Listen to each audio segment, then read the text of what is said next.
Pagkat dahil na lamang ang pag-ibig ng Diyos at binigay niya ang kanyang tanging anak upang ang sinumang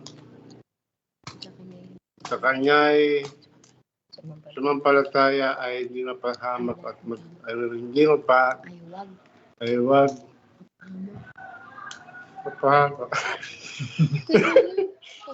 mapahamak kundi magkaroon ng buhay na walang hanggan. Yun lang. Ito pa na ano iba. Okay. Di pa na ano yung bago daan? Sige, sino? Sino next? Kayo, Jamie. Hi, Ate Arshan. Kumusta ka na? Okay ka na? Medyo po. Nakatulog ka na? Okay. Sige, Jamie, ikaw. Saka si Lola.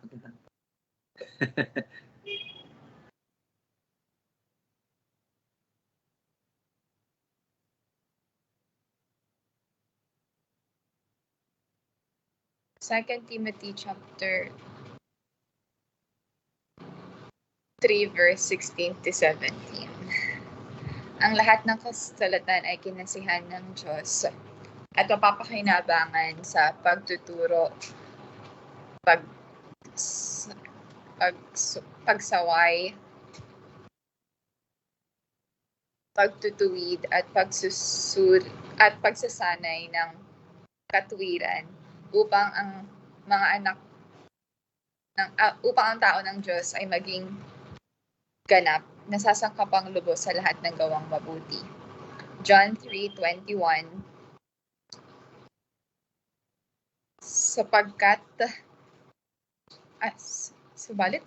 Subalit ang gumagawa ng katotohanan ay lumalapit sa ilaw upang malinaw na mahiyag na ang kanyang mga gawa ay naaayon sa Diyos.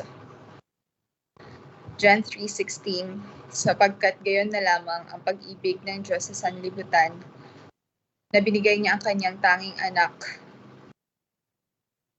at upang ang sinumang sumampalataya sa kanya ay hindi mapahamak kundi magkaroon ng buhay na walang hanggan. Ano yan? Sunod yung John 1:1-14. Ayun, John 1:1-14. Ang salita sa simula ay ang salita at ang salita ay kasama ng Diyos at ang salita ay Diyos at namuhay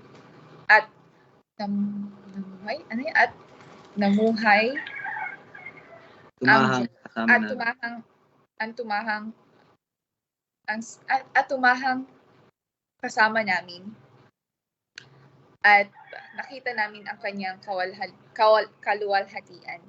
kaluwalhatiang gaya ng sa tanging anak ng Ama, puspos ng biyaya at katotohanan.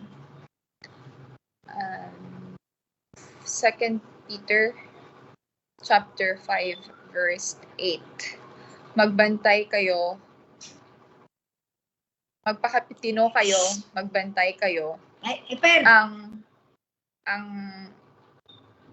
Ang jablo na inyong kaaway ay gaya tulad ng leong gumagala at naghahanap ng kanyang malalakap.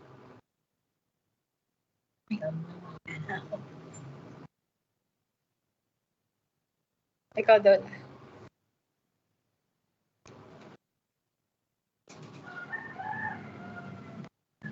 Si Lola? kahit yung luma lang po, Lola. Ang lahat ng kasulatan ay kinasiyahan ng Diyos sa pakapakinabangan ng magtuturo ng katotohanan sa pagsuway sa maling kamalian sa pagtutuwid sa likong gawain at sa pagsasanay para sa matuwid na pamumuhay. Sapagkat gayon na lamang, ano yun, verse 9? Sapagkat gayon na lamang ang pag-ibig ng Diyos sa sanglibutan, kaya't ibigay niya kanya kay isang anak upang ang sino sumampalataya sa kanya ay hindi mapahamak at magkakaroon ng buhay na walang hanggan. John 3:21. Subalit ayon sa namumuhay sa katotohanan ay lumalapit sa ilaw upang maipahayag niya ang kanyang mga ginagawa sa pagsunod sa Diyos. Yun lang. Hindi ko na alam pa iba. Sige po, okay lang. Sige, Tita Che. Baka may na-memorize ka natin. Wala pa. Sige. Kate Arshan, bukas na? Or ano? Si Mama daw po kuya, nagpa-practice yan kanina nung tumatawag sa akin eh.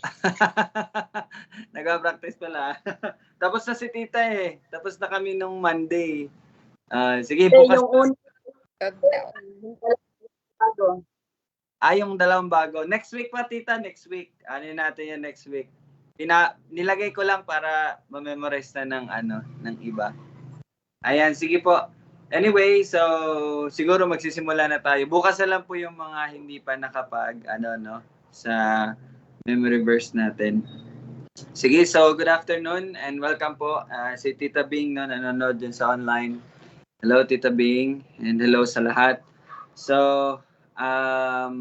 okay, magpapatuloy po tayo and mula po sa verse 8 hanggang sa verse 21 actually ang ating pag-aaralan. So maganda na mabasa muna natin yung kabuuan. Okay? So sige po, request ko po na may magbasa. Ay, share ko pala sa inyo. Teka lang po, no? Share ko yung screen.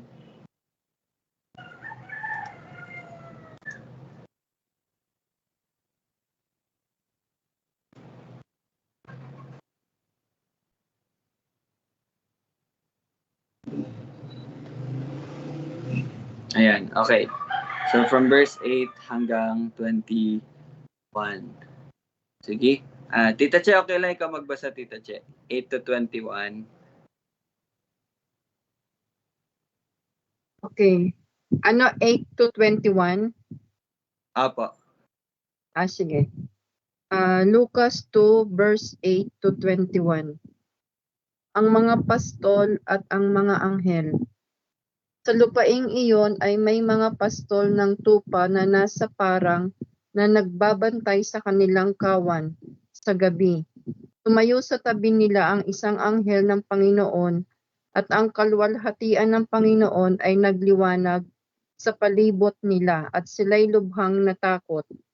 Kaya't sinabi sa kanila ng anghel, "Huwag kayong matakot sapagkat narito dala ko sa inyo ang magandang balita ng malaking kagalakan para sa buong bayan. Sapagkat ipinanganak sa inyo ngayon sa lungsod ni David ang isang tagapagligtas na siya ang Kristo, ang Panginoon. Ito ang magiging palatandaan ninyo. Matatagpuan ninyo ang isang sanggol na balot ng lampin at nakahiga sa isang sabsaban." At biglang sumama sa anghel ang isang malaking hukbo ng langit at nagpupuri sa Diyos at nagsasabi, "Luwalhati sa Diyos sa kataas-taasan at sa lupa'y kapayapaan sa mga taong kinalulugdan niya." Nang iwan sila ng mga anghel patungo sa langit, sinabi ng mga pastol sa isa't isa, "Pumunta tayo ngayon sa Bethlehem at tingnan natin ang nangyaring ito na ipinaalam sa atin ng Panginoon." At sila'y nagmamadaling pumunta at kanilang natagpuan sina Maria at Jose at ang sanggol na nakahiga sa sabsaban. Nang makita nila ito, ipinaalam nila sa kanila ang mga sinabi tungkol sa sanggol na ito. At lahat ng nakarinig nito ay namangha sa mga bagay na sinabi sa kanila ng mga pastol. Subalit, Iningatan ni Maria ang lahat ng mga salitang ito na pinagbulay-bulay sa kanyang puso.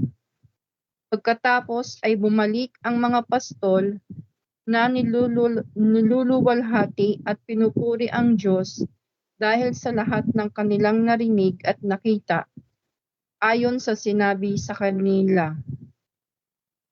Makaraan ang 8 araw, dumating ang panahon upang tuliin ang bata.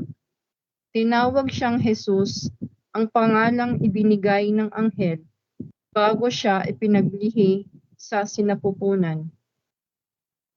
Ayan, salamat po, no, Tita Che. So tayo po yung mag-pray muna. Let's pray.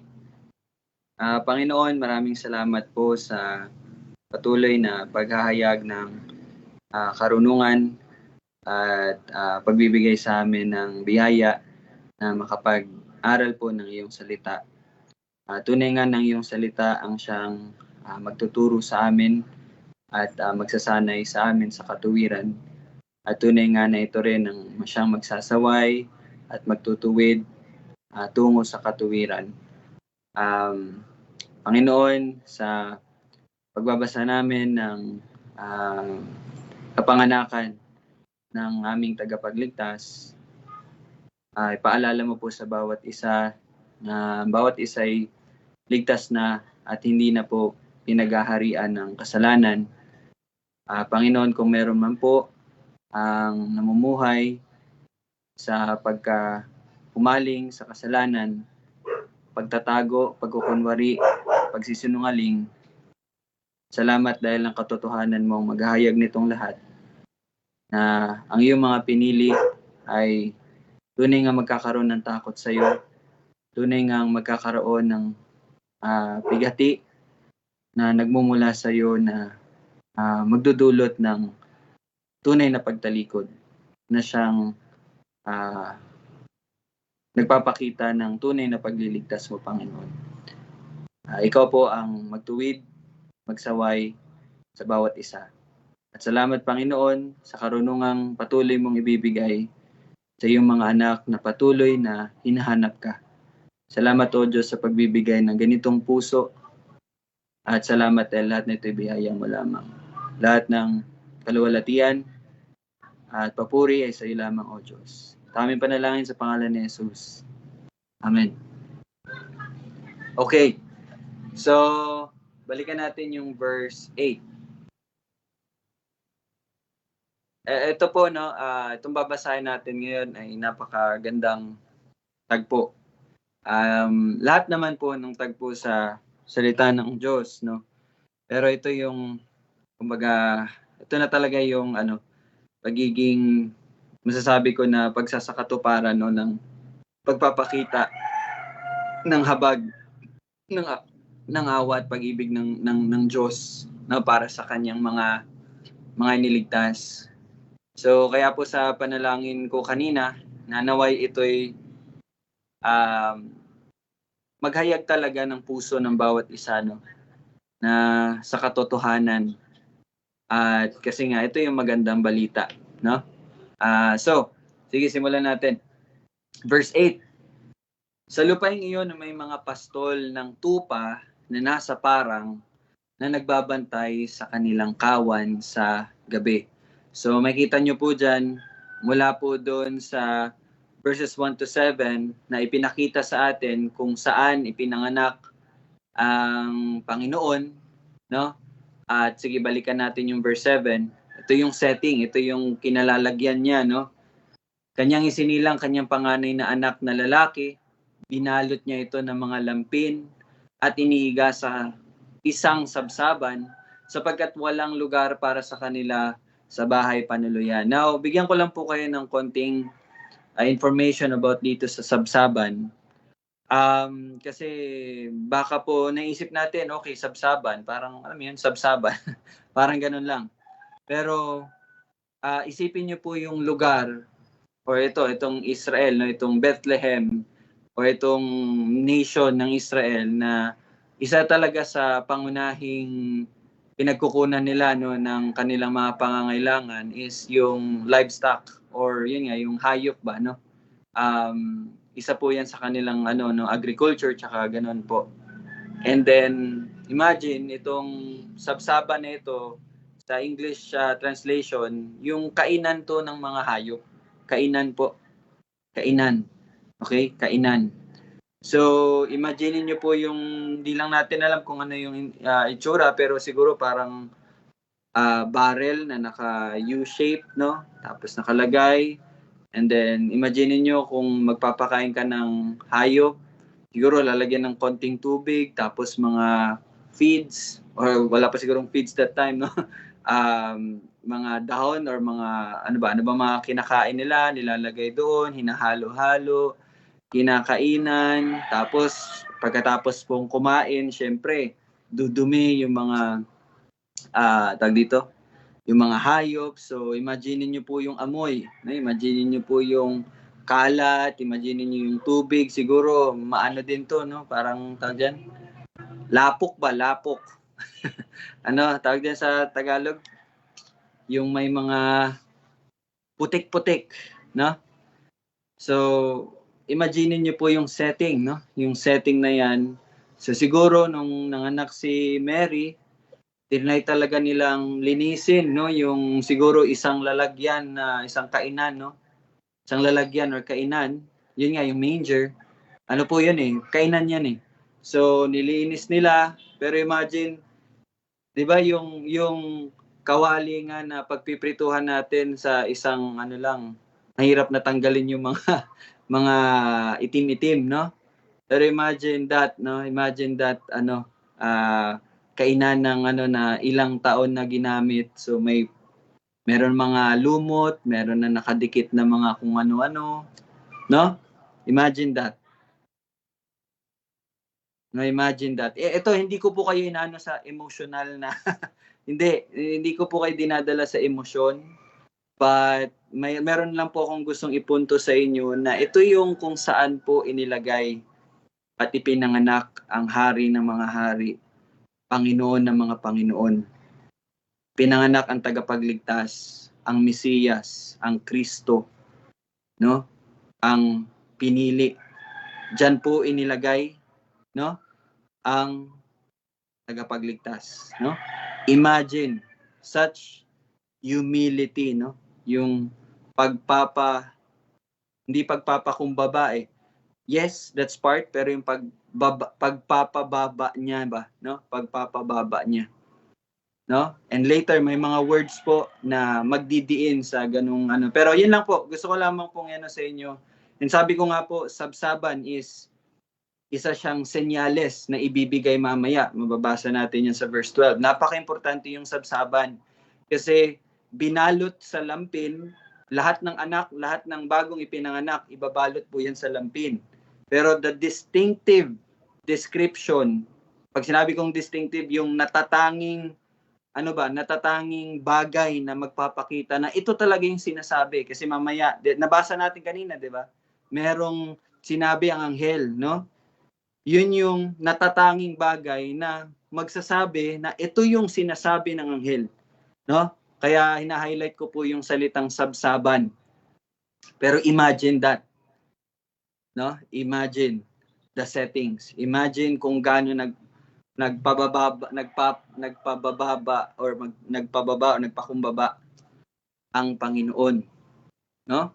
So with that, let's go to verse yes. Ito makita natin yung humility talaga, no? Yung pagpapababa, no, ng Panginoon. And syempre, dito naman sa verse 8, simulan ko lang po sa verse 8. Dito sa verse 8, makikita naman natin dito yung pagsisimula ng isang settings na kung saan makikita naman natin yung pagluluwalhati. Di ba? Sa verse 7, pagpapababa. Pero starting here in 8 to 11, doon natin makikita naman yung pagpapakita ng luwalhati ng Panginoon. So, simulan natin yung verse 8. Sa lupaing iyon, kumbaga, no? Sa manger, sa sabsaban, then sa lupaing iyon, ibig sabihin parang siguro malapit lang din sa lugar na yon, no? ay may pangapastol ng tupa na nasa parang na nagbabantay sa kanilang kawan sa gabi. So, okay, bago po ako magbigay ng akin pong may share na napag-aralan, so gusto ko pong marinig, and I'm also expecting na nag-aaral po talaga din kayo, no? So, sige, anyone po na makakapag-share sa verse 8 na po yung may ano nyo po sa verse 8. Si Daddy? Sige, Dad. Ito yung pangunahing negosyo, ano ba? Na, kabuhayan. Yung time na yon, no? Mga pastol at ang pagpapastol nila ng mga hayop, no? Tuwing may yung bagiging halad, ano yun? Alay ng mga hayop. Karamihan dito nanggagaling. Sila ang nagsusupply. Kumbaga dito talaga, yun ang lugar na sa Bethlehem. Kaya maraming Shepherds. yun lang. Okay, so pinapakita din dito yung isa sa mga, yun nga, pangunahing hanap buhay sa panahon na ito, no? Yes, kasi imagine mo yung custom ng mga Hudyo, mag-aalay yan sila. So linggo-linggo nag-aalay din naman po yan sila. Pero meron talaga sila yung taunang, yung isang beses sa isang taon, no, na ang dami nila. So ang dami po talagang binibentang mga ganyan, tupa, hayop, and something. Yes, okay. Parang dinadala tayo sa setting talaga, no? Alright, thank you, Dad. Anyone po, yung iba naman? Sige, Tol.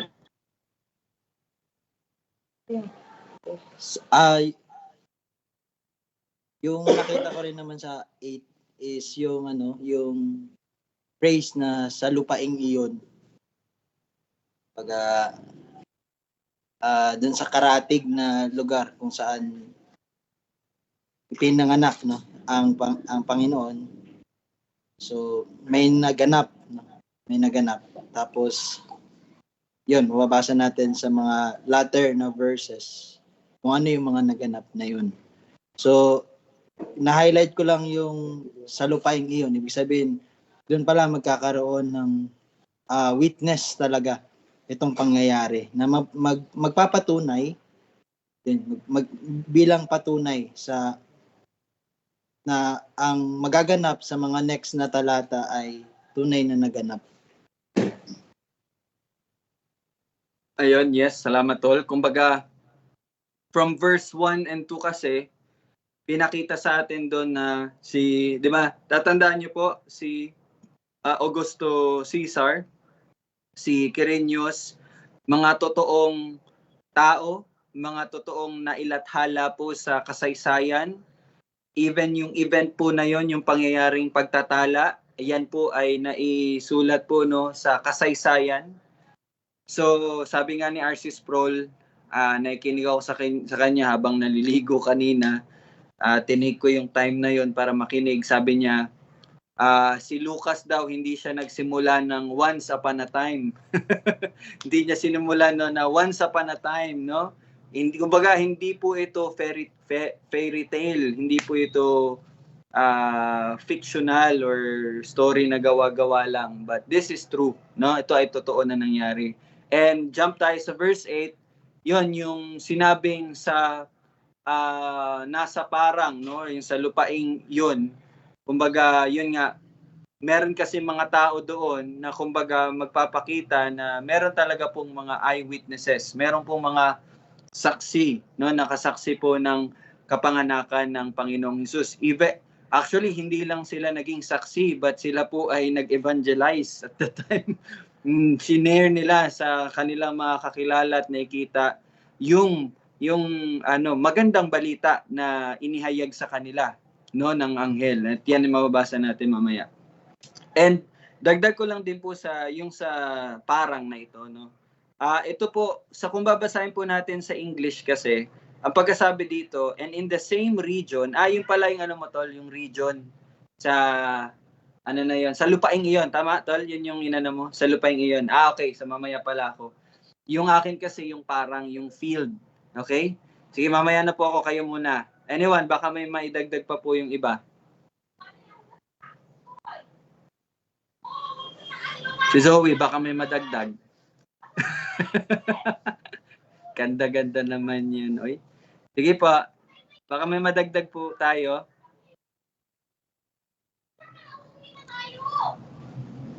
Okay na? Sige. Kung wala na po, no, idagdag ko lang po yung akin. So, yun nga po yung sinabi ni, hindi pala yung lupaing iyon, no? So, yung field po, yung parang, kumbaga. Yung parang po, basahin ko lang po sa English, no? And in the same region, there were shepherds out in the field. So, meron po dyan field na word. Now, yung field po na word is mula po sa Greek word na agrauleo. Agrauleo, na kung saan nanggaling din po yung salitang agriculture. No? Parang ganon, agrauleo. Na ang ibig sabihin po ay lupaing taniman. Okay? So, ibig sabihin pala, makikita nyo po dito yung settings. Yung kung nasaan po yung mga tupa at yung mga pastol, nasa lugar po sila na tinatawag na taniman. Okay? Eh, nabasa ko po kanina, hindi po pwede na ang mga tupa or even yung ibang hayop na ipastay nila sa mga lupain na taniman sa panahon na hindi pa to na-harvest. Kasi nga, kakainin nila yon, masisira. Pero, pag time na po na tapos na po yung harvest, syempre, hindi naman lahat no, na harvest ng mga farmers. Pero, after po ng harvest, doon na po na time na hahayaan nila na yung mga tupa o yung mga iba't ibang hayop ay doon na po manatili doon sa lupain or sa harvest ay sa field na yon para syempre kainin nila yung mga tira-tira at kapag syempre katapos mong kumain, anong ginagawa natin? 'Di ba? Ano tayo no, magbabawas. So ganun din ang hayop. So pagkatapos silang kumain, doon sila dudumi. So yung dumi nila nagiging fertilizer na din po doon sa lupa. So you see, ganun po sila mga ekonomista po sila, no? Marunong sila gumamit ng resources na na-optimize nila.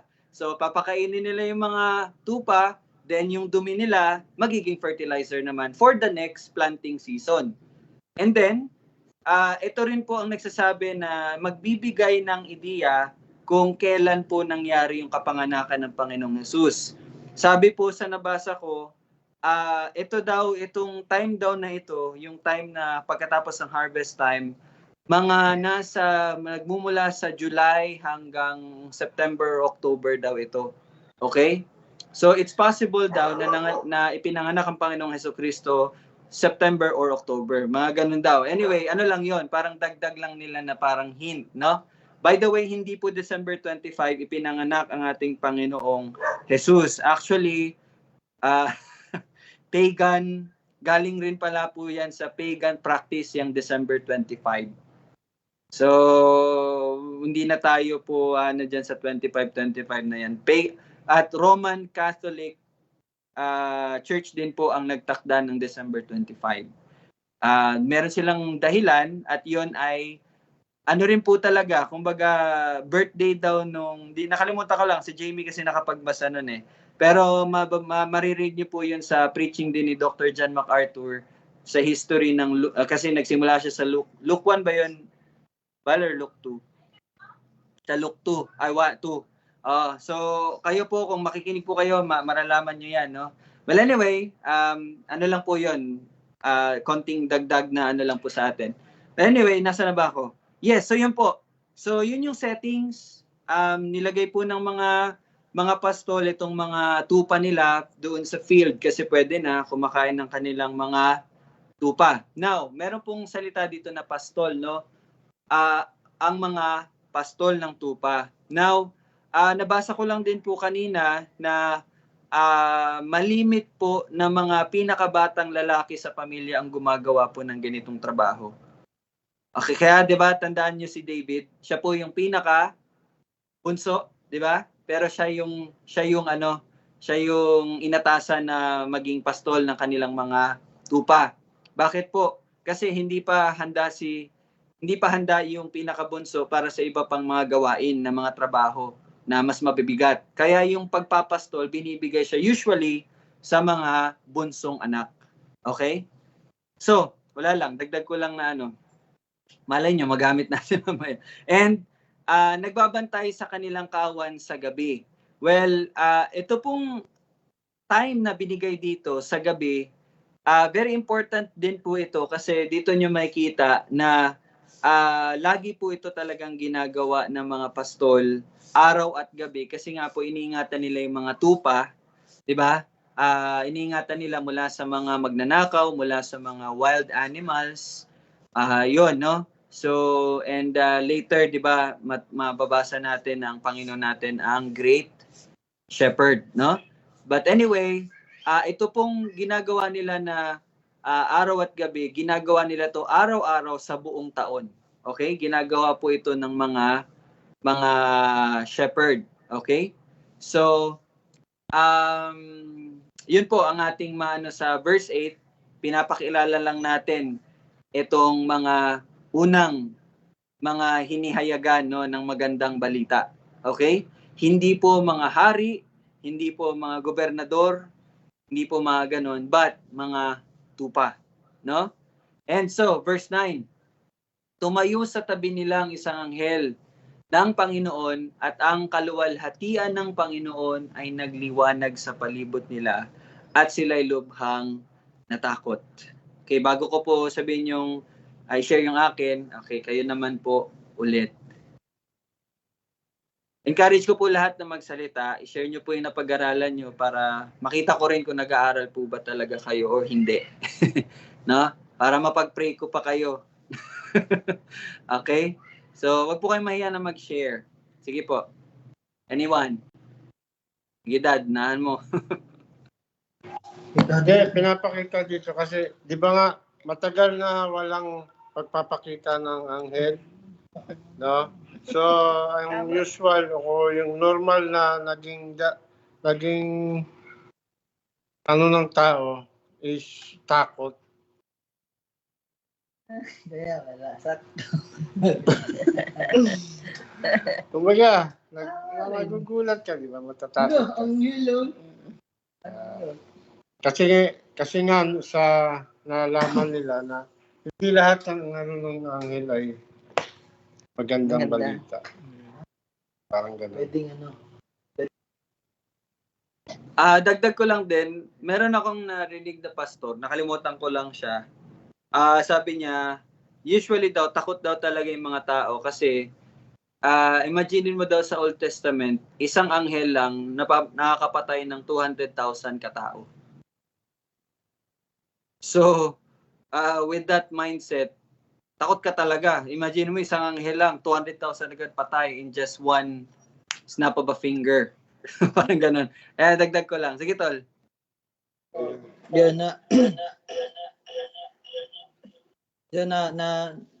Na-divert man yung natin, yung usapan natin tungkol sa mga anghel. So, kung matatandaan mo, yung meron tayong dito, subject, yung demonology, no? Even yung maraming evangelical, nagtuturo sila na meron talaga tayong kakayanan na i-cast out itong mga anghel. Well, that is a wrong doctrine po. Wala po tayong kakayanan, no? Ang may kakayanan lamang po ay ang Diyos, at wala tayong ibang nakita sa scriptures na may authority or may kapangyarihan over angels. So, who is that? So, mababasa natin yun sa Hebrews, no? Yung mas mataas sa mga anghel. At tayo po ay hindi po tayo mas mataas sa mga anghel. Pagkus tayo ay mas mababa para sa mga anghel. So, kaya rightly so na tayo po ay kilabutan. Pero baka po dito sa 9 magkamali tayo, no? Hindi sila natakot sa anghel. Natakot sila sa kaluwalhatian ng Panginoon. So, hindi yung anghel, but yes, even sa yung anghel nga, pwede mo nang katakutan. But even so, lalo na yung takot mo sa Panginoon. Okay? So, nakita natin dito yung kaluwalhatian ay nagliwanag sa palibot nila. At doon sila ay kinilabutan na takot. So, ano po yung kilabot para sa inyo? No? Ano po yung kilabot nyo sa Panginoon? Kagaya rin po ba ng kilabot na mababasa natin sa scripture? Or gawa-gawa lang po natin yung, may takot po ako sa Panginoon. Sagot po, sagot. Okay, since nasimula naman, actually yun din po yung gusto ko rin po i-point out dito sa verse 9. Pero bago yan po, no, again, tumayo sa tabi nila ang isang anghel in which makita natin repeatedly doon pa lang kay Zacarias, kay Maria, and kay Joseph, di ba? So makita po natin whenever meron po isang anghel, ito po ay laging nasusundan ng mensahe, no? Laging nasusunod. Dito sa na-konteksto na natin na sinusubaybayan, no? Lagi pong may kasunod na mensahe. So again, gusto ko lang din po i-highlight kasi nga po na-preach ko din po yung last Sunday, no? Yung bagong yugto ng redemptive plan ng Panginoon, which is yung iglesia. Yan na yung huling yugto, no? Yan yung sa church. Pero bago noon, yun nga, ito mga anghel na ito. So, yung mga anghel po talaga yung tagapaghayag ng mensahe ng Panginoon bago pa dumating yung bagong yugto, which is yung church. So, ngayon naman, ang mensahe ay sinahayag na sa atin sa pamamagitan ng kanyang kasulatan. No? Kasi tapos na nga, no? Finished, published na, kumbaga, no? So, doon na po inihahayag ng Panginoon ng kanyang mga mensahe para sa atin. Now, sabi po dito, yes, tama yung sinabi ni Kuya, sila po ay natakot, lubhang natakot. Yes, yung mga nabasa natin noong nakaraan, natakot sila dahil nakita sila ng anghel. Pero dito, yun nga, much more, no? Yung sa kaluwalhatian ng Panginoon ay nagliwanag sa palibot nila.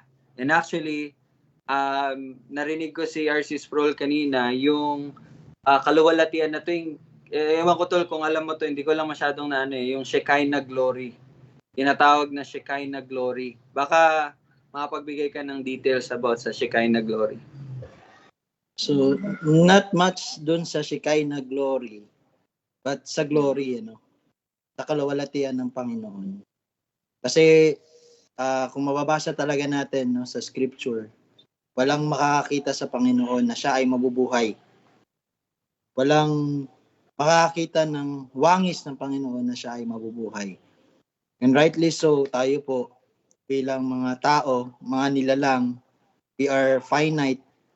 Ano pong ating kinatatakutan, no? More than anything, and that is yung pag-perish po. So wala po talagang tao na hindi takot mamatay. Lahat po tayo takot mamatay.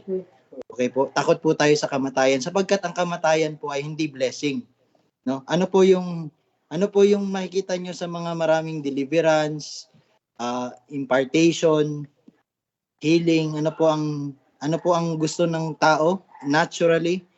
Ang gusto ng tao ay blessing, and death is not a blessing, no? Ang kamatayan po ay hindi blessing, ito ay kabaligtaran ng blessing, no? Ito po ay pagkuha sa atin ng blessing, at yun po ay ang kamatayan. Ibig sabihin, ang kamatayan po ay isang tunglo, o kaya ay yung tunglo, curse, tumpa, no?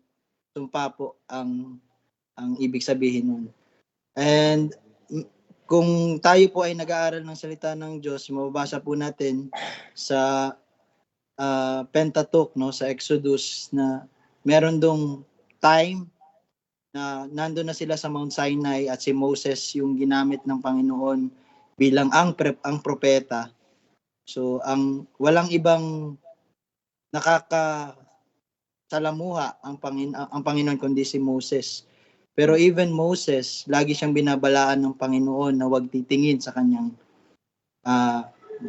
sa kanyang mukha, ano, sa kanyang wangis.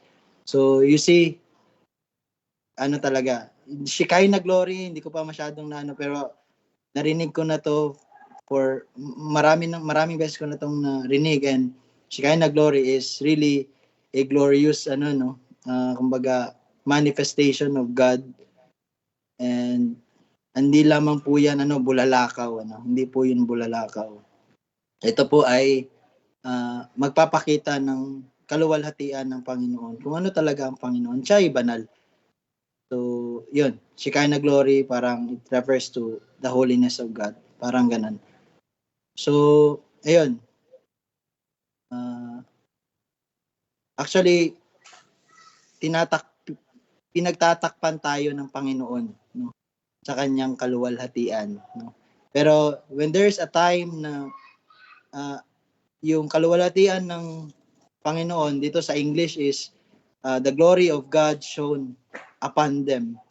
Nandun po parati yung pagpoprotekta ng Panginoon sa mga tao na yun. Okay. So, sana nakapalo po yung bawat isa doon. No? So, again, yes, ganun po talaga. Ang isang taong makita talaga ng kaluwalhatian ng Panginoon, it's possible po talaga na mamatay, mako-consume po talaga, no, ang tao, which shows yung talaga, pinapakita talaga doon yung kabanalan ng Panginoon, no, yung kabanalan niya talaga. And so, yun po yung isang kinakatakutan ng isang tao. Kahit nga si Moses, kung matatandaan niyo po, 'di ba, natatakot siya. Even si Isaiah, sabi niya nga, lagot ako, na hindi ko lang pa maano sa yung exact words, pero parang ganun yung setting. Naku, laga, parang ganun ba? Patay ako nito, parang ganun ba? Kasi nakita ko yung kaluwalhatian ng Panginoon. Pero wala pa po talaga nakita sa Panginoon, 'di ba? Very clear po 'yan sa New Testament. Pero baka po malito. Sige tol. Idagdag mo na lang tol yung theophany. Yun sana ang gusto ko sabihin eh. Okay. Sorry. Theophany. Dami kong assignment Theophany, Christophany, ano pa ba? Basta something, yung sabi nga ni Rel, no, wala po talagang matibay ang tuhod na haharap sa Panginoon. Lahat po, every knee shall bow down, no? In heaven and on earth and under the earth. Sabihin, every tongue confess that Jesus is Lord. And by confessing that He is Lord, yung pagsasabi lang po, no, ito po ay magdadala sa atin sa isang yung talaga makikita natin, siya ay nasa taas, tayo ay mga we are only subjects, no. Tayo ay nasa kumbaga konting lang, kumbaga pwede tayong tirisin, no, ng Panginoon, no. Nasa kanyang daliri kung saan tayo patutungo, no. Teka lang, naano ako sa yun nga, share ko lang rin tol, kasi bigla ko lang na yung habang nagsasalita ka, yung lahat tayo makikita ang Panginoon. And it was already revealed din sa Revelations, kung tama yung pagkakaalala ko, yung Revelations 8 verse 1, tol, nga.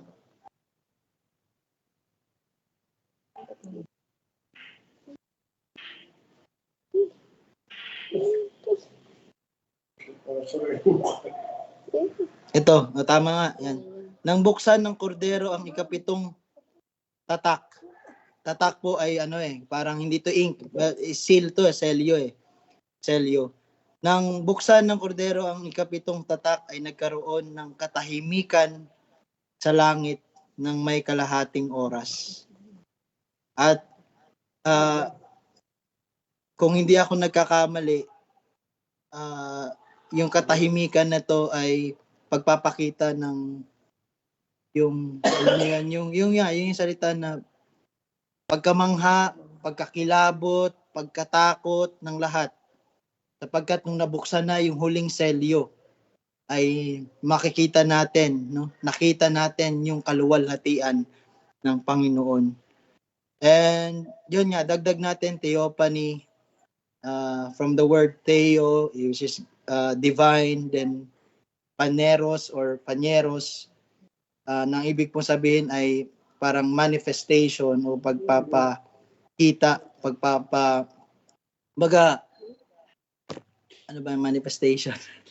Yun nga, pagpapakita, paghahayag ng kanyang wangis. So, hindi po to, kumbaga, theophany is not, hindi po siya, tawag dyan, hindi po siya hindi nangyayari. Nangyari po talaga siya, no? At marami ang nakakita at yung mga witness, no? Kaya nga po yung mga witness, no, they are trustworthy. Trustworthy kasi walang nakakakita sa tunay na Panginoon ang magsisinungaling, no? Kung ano yung inihayag sa kanya, actually mababasa natin yan sa later verse ng ito pinag-aaralan natin sa Luke 2. Ayon sa kanilang nakita at ayon sa kanilang narinig, ay gayon din ang kanilang ipinamahayag.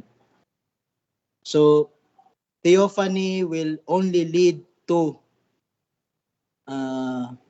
kumbaga maire-relate ko siya dun sa ang lahat ng kasulatan ay kinasihan ng Diyos, no? Kumbaga lahat ng nanggagaling sa Diyos, no? God breathed by God, it is God breathed.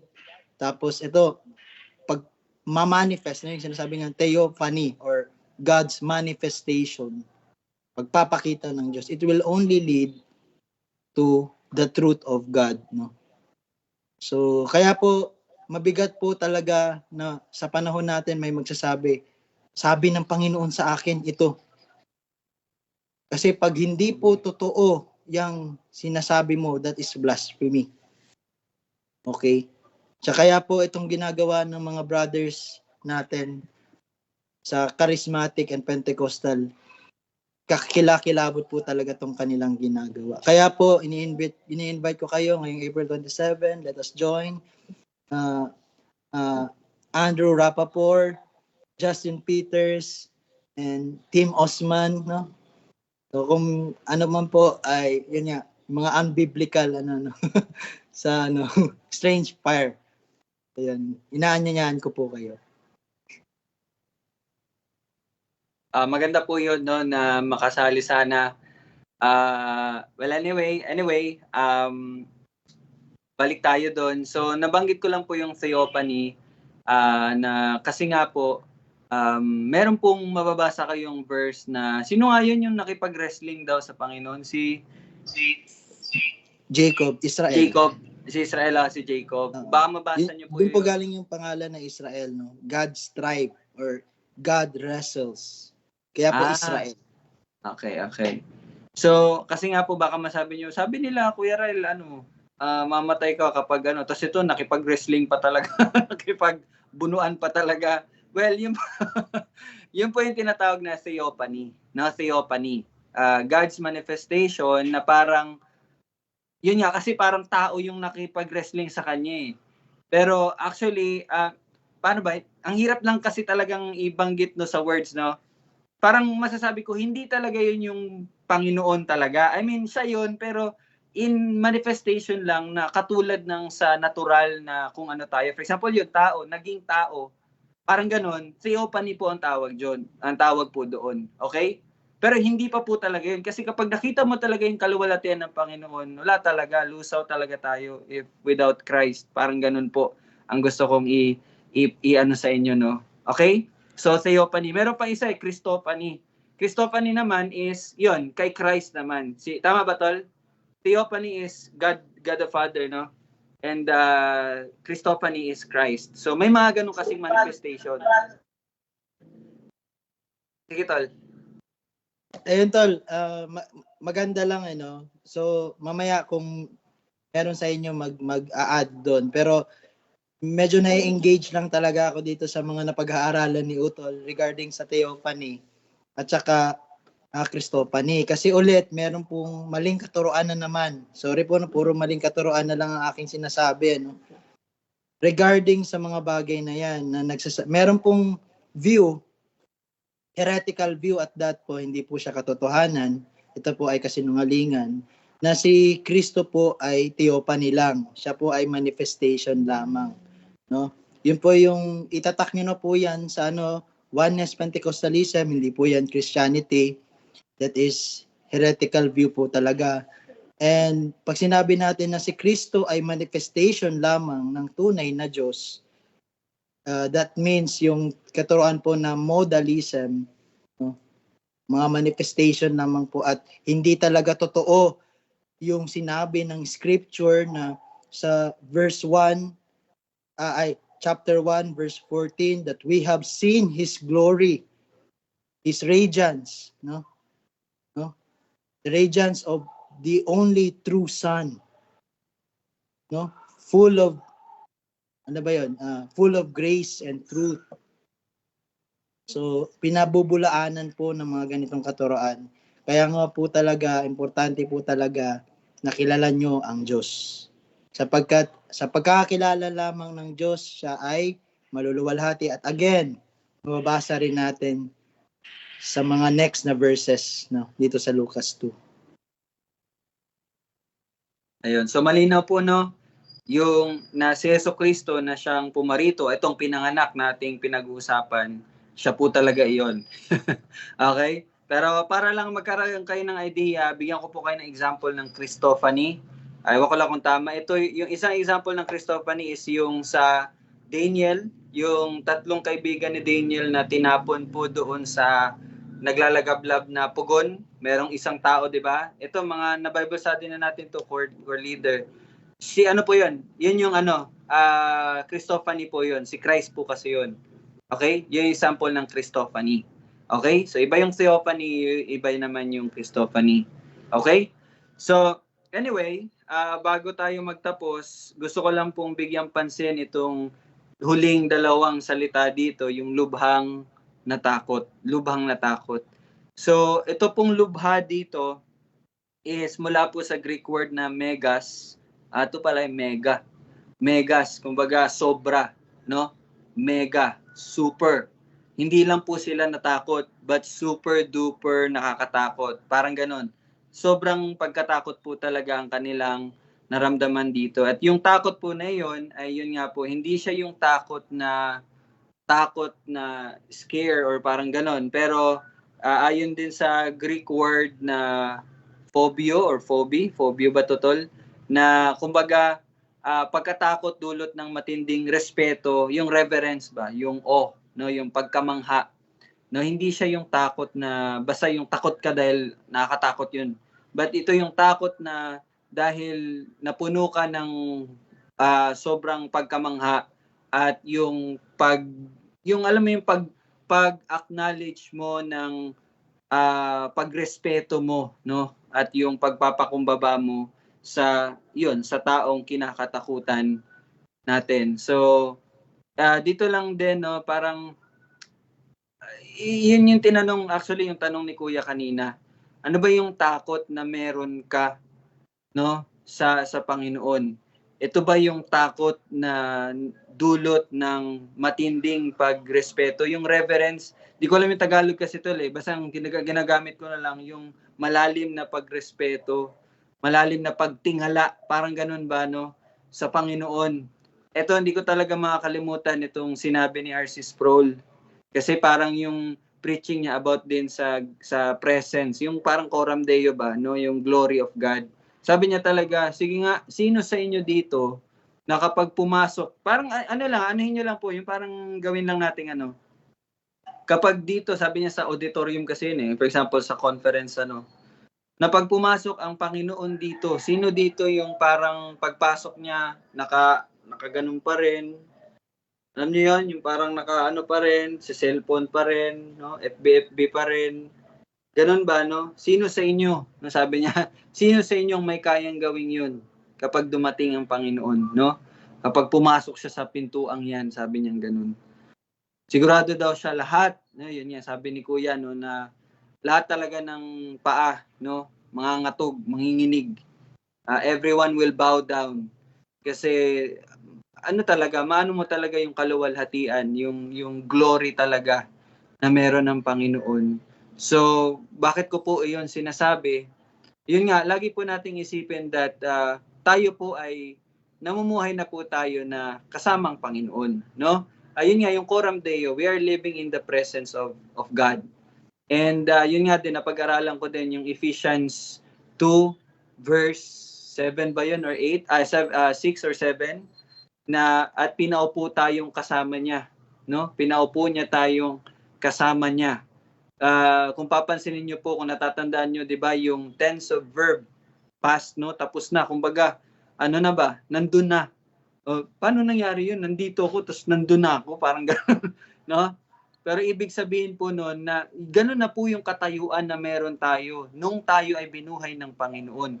Hindi lang tayo binuhay, but pinaupong kasama niya sa presensya ng Panginoon, no?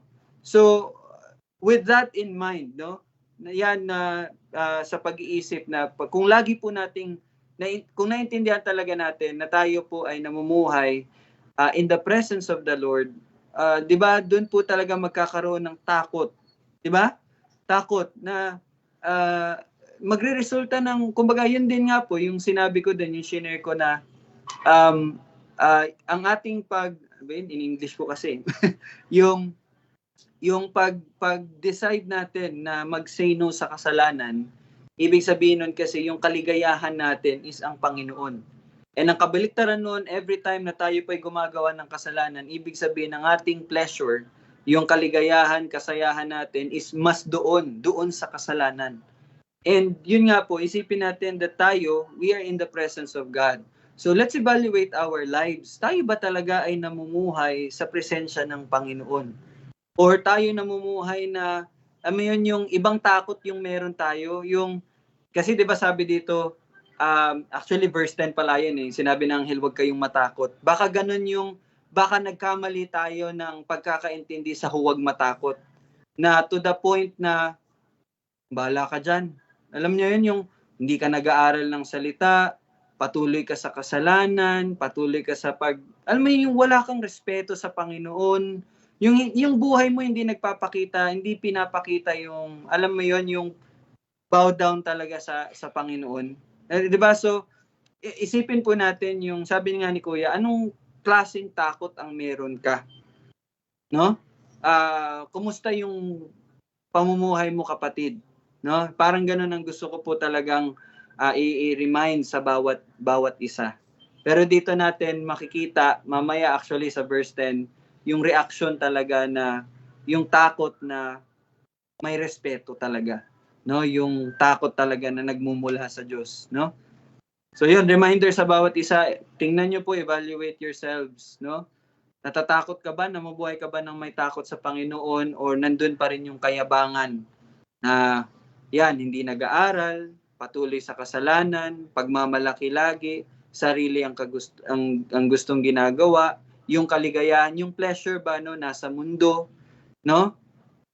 Mag-ingat po tayo sa ganyang pakiramdam. Let's repent, no, sa ganyan, kung ganyan pa man po ang nararamdaman, kung may ganun tayong nararamdaman, no? 'Di ba dito, grabe, lubhang takot ang kanilang naramdaman, pero tayo, bahala ka diyan, no? Baka ganun ba? Baka ganun nangyayari sa atin ba? No? Mga, alam niyo, yung mga alpakapal mooks ba? Yung mga ganung bagay, no, yung mga kapal yung mukha. Sana walang ganung mangyari sa atin, kasi baka false conversion na nangyari kapag ganun, no? Hindi, but sabi nga ng marami nating kapatid, the more you know Christ, the more na kahit kaliit lang na kasalanan, you will grieve. Ganun ang maturity daw. Maturity is not yung parang pakiramdam mo ikaw na yung banal sa lahat. Hindi.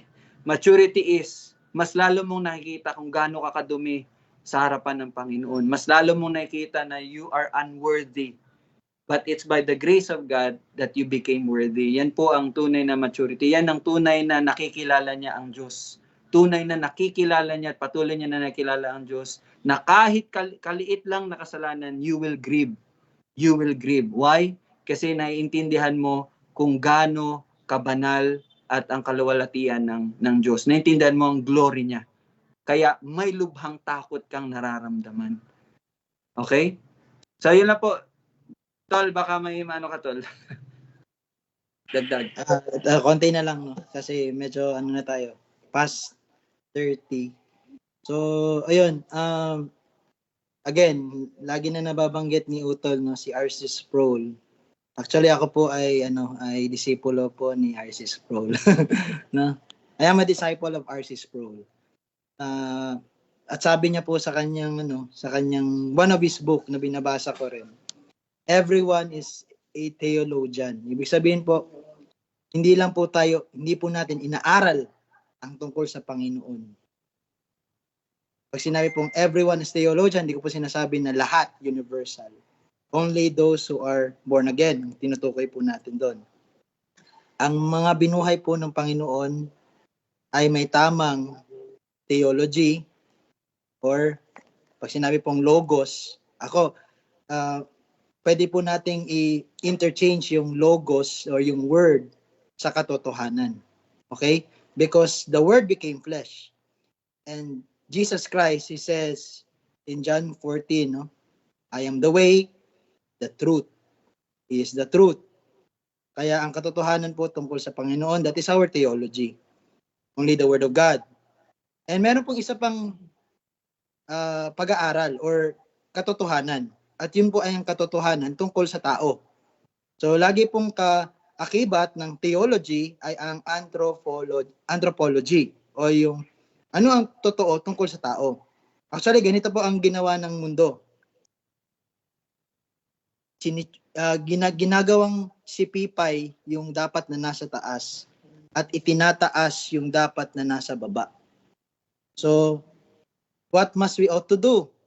Our theology must be high view of God, and our anthropology must be the low view of man. Mababa po tayo.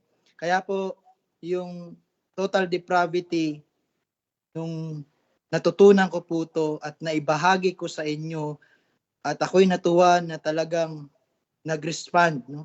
Talagang binago nitong doctrines of grace or yung tulip, no? Dati hindi po tayo ganito mag-aaral ng salita. Hindi po tama yung pag-aaral natin ng salita. But it is just a grace, no? Grasya po na ganito po natin nalalaman ang pagpapahayag ng salita ng Diyos. So Soli Deo Gloria po. Amen. Nasagot na pala, Tol. Actually, naghahanda po ako para sa anniversary natin. By the way, announcement lang po. We will have our anniversary po sa December 31. De joke lang, sa May. Ay, March 31, Tol. March 31. Bali, Sunday kasi yon, March 31. Tamang-tama, Tol. Sa Easter. Sa, kumbaga, Lord's Day talaga. Lord's Day. Okay? So, handa mo na rin yung topic, Tol. 2 Sundays ka, 24 tsaka 31. By the way, uwi po sila kuya dito March 22. Ayan, kasama din sila Tita Che. Yehey! So, makakasama na naman po natin sila. So, our anniversary will be on March 31 kasi dapat April pero okay lang naman yan, no? Nandito kasi sila kuya March 22 hanggang April 3. Pero yung Sunday kasi noon is March 31. So, we will celebrate that. And bakit ko ba yun nasabi? Yun. Kasi iniisip ko po yung transition na nangyari sa atin. Yun nga po, no, si Kuya, ang Panginoon, ginamit po si Kuya para mas maging malinaw po yung doctrines of grace, yung tulip. Kasi yung unang taon natin, yung unang anniversary natin, kasi nasabi yun ni Kuya after first anniversary tuloy. Tama-tama talaga nun, April din. April. Kumbaga, shift. Inano talaga tayo ng Panginoon. Shinif tayo, tinama talaga tayo from first year na ganon. Bulag tayo sa katotohanan. Pero nung second year, yun talaga yung unang taon, kumbaga, nang tayo naging born again. Pero part yun. I do believe na part yun sa pag-aano ng Panginoon sa atin, no? Pagliligtas. So, yun, we praise God na yun, yung natama yung anthropology, no? Yung ang mababa talaga ang tao. Ang mataas, tanging ang Diyos lang. So any doctrines na tinataas ang tao, well, delikado. Mali po na yan. Di ba? So yun, March 31, ano lang tayo, siguro normal Sunday Lord's Day and then lunch together and konting games. Ganun lang po gagawin natin. So, lunch together lang po ang gagawin natin. Siyempre, medyo pagandahin natin yung ating pagkain. Yun lang naman po ang ating ihahanda. Okay po? So yun, maraming salamat po and see you po ulit bukas, no?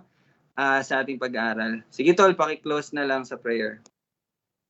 Okay, tayo po ay manatili sa Panginoon. Diyos na ikaw po ay mataas, ikaw po ay nasa mga langit, Panginoon. Ikaw po ay nagpakababa bilang isang tao na katulad namin. At even ikaw po ay pinanganak sa sabsaban, pagpapakita ng humiliation, condescension, Panginoon, na meron ka.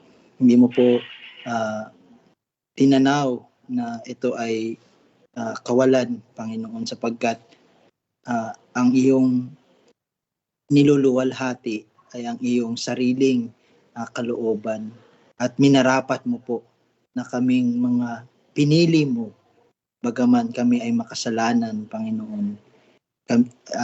Ikaw ay nagbigay ng buhay sa amin. Nararapat lamang na kami ay mamatay pero kami ay ngayon ay dinadakila ang iyong mercy, Panginoon. For that is your attribute.